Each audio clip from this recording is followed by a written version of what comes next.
राजकीय पक्षांनी भूमिका एकदा घेतल्या की लोकांच्या समोर परिस्थिती ही जाते, आपल्याला मिळणार की न मिळणार अशी असणारी परिस्थिती आहे। आजच्या याच्यामध्ये जे राजकीय पक्ष भूमिका घेत नाही त्यांच्या संदर्भात ओबीसींचं असं मत व्हायला लागलेलं आहे की हे आपल्या बाजूने नाहीत, हे सगळे जे आहेत हे श्रीमंत मराठ्यांच्या बाजूने आहेत किंवा हा जो समज वाढत चाललेला आहे हा माझ्या अंदाजानं धोकादायक आहे असं मी त्या ठिकाणी मानतोय। आणि दुसऱ्या बाजूला जरांगे पाटील ते असं म्हणतात आहे की आमच्या अपेक्षा पूर्ण झालेल्या नाही। त्याच्यामुळे राजकीय पक्ष जोपर्यंत भूमिका घेत नाही तोपर्यंत कुठलंही सरकार भूमिका घेईल असं मला वाटत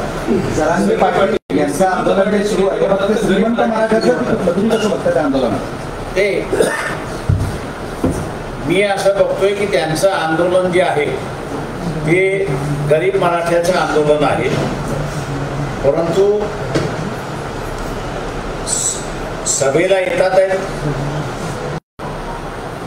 जरांगे पाटील यांना पाठिंबा देतात आहेत,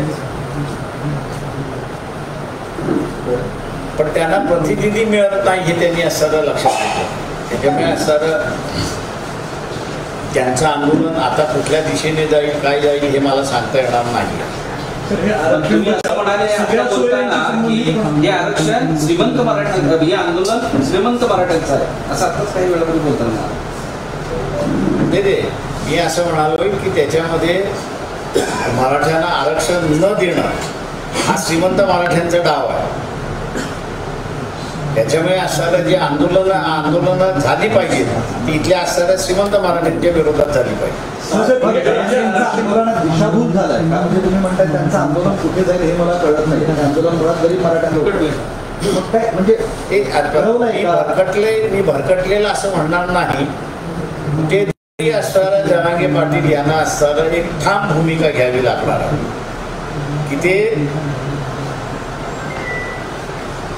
श्रीमंत मराठ्यांबरोबर आहेत की जे 21 खासदार निवडून आले त्यांच्याबरोबर आहेत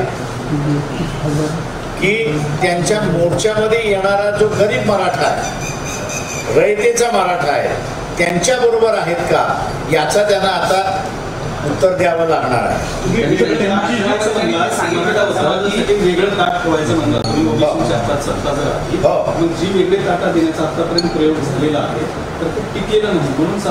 त्याच्यामध्ये म्हणून म्हटलं की मी माझं स्टेटमेंट होतं की सत्ता ही श्रीमंत मराठ्यांची सत्ता आहे आणि ते श्रीमंत मराठा जो आहे तो गरीब मराठ्याला आरक्षण मिळूच नाही याच दृष्टीने त्याचे प्रयत्न चाललेले आहेत। आणि म्हणून मी मागे म्हणालो होतो की याचा तोडगा मी आत्ता मांडणार नाही, का मांडला तर त्या तोडग्याचा खेमा केल्याशिवाय हे राहणार नाही आणि म्हणून सत्ता आल्यानंतर आम्ही मांडू असं आम्ही त्या ठिकाणी त्यावेळेस म्हणालो।